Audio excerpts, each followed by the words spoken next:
Hello and welcome back to another video from me. Please excuse my voice, I just getting over a little cold, but I'm feeling much better now, so everything's good. But I wanted to share with you a Thanksgiving card in fall colors, and I started by taping off a little part of my A2 size card base. That's just regular white cardstock paper, and I'm using frog tape because I want to blend it with distress ink and use frog tape to mask off the area that I want to distress later on. And I rubbed the frog tape on my pajamas trousers before taping it directly onto the paper because it's a little too sticky when you tape it directly on there. So I just dabbed it, or you can dab it on a t-shirt or whatever, before putting it directly onto the paper so the paper doesn't rip later on. And there I'm using distress ink, and I'm using crushed olive, wild honey, and fossilized amber to create the background for my scene. And because I taped up the, or I masked the area, this will be like a really nice and crisp stripe at the end. And there you can see, and that is something that I actually realized just there, that fossilized amber and wild honey are actually really close together from the orange tone, but I still really like how it looks together with the crushed olive. So now I remove the upper part of the stripe. I leave the below stripe still on there because I want to stamp something, and I don't want to stamp it underneath the stripe. And I'm using the Hero Arts color layering fall stamp.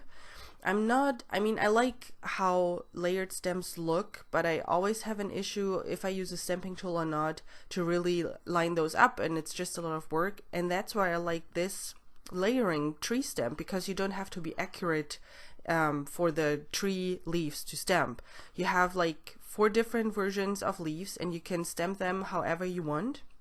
And here I'm using the Lawn Fawn Walnut ink for the tree itself, and then I'm using also Lawn Fawn's Carrot and Noble Fir ink, plus I'm using the Distressing Crushed Olive again for the leaves. And here you can see I'm just inking those up, and I'm not really careful with lining them up because it still looks like a tree at the end of the day. So you really don't have to be as careful with that as you would have to be with a laying stamp that really needs to layer on top of each other in order to create that image.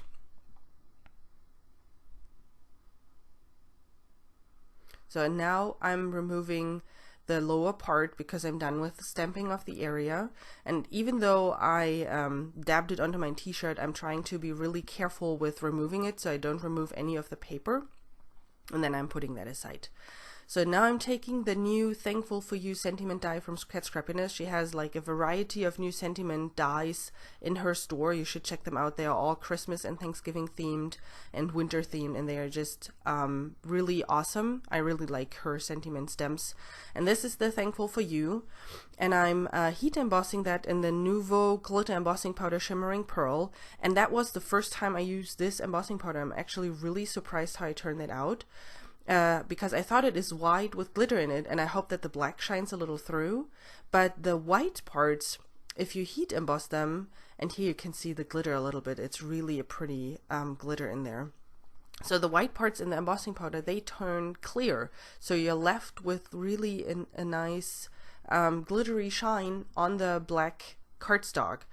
And because this is even better than I thought it would be, I still kept it, and I thought it fits really well with that card.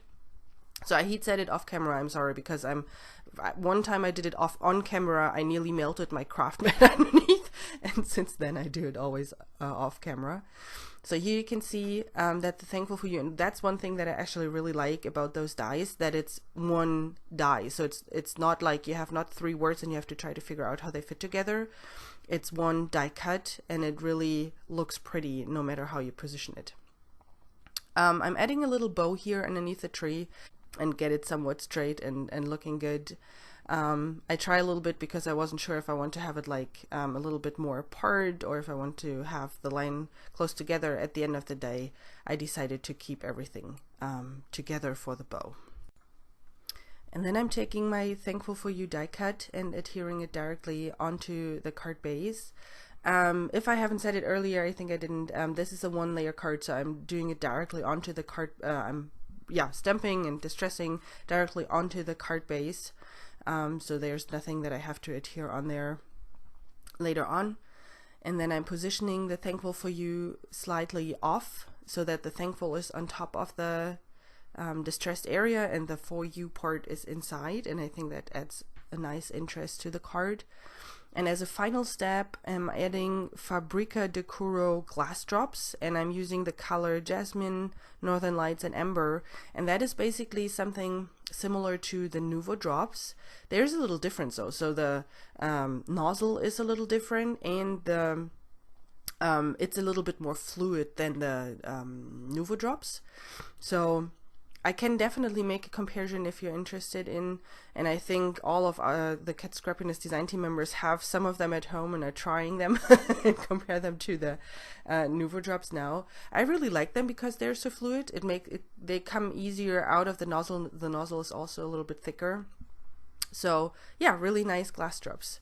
There you are. This is my Thanksgiving card for you today. I hope you enjoyed my short video and didn't mind my little funny sounding voice.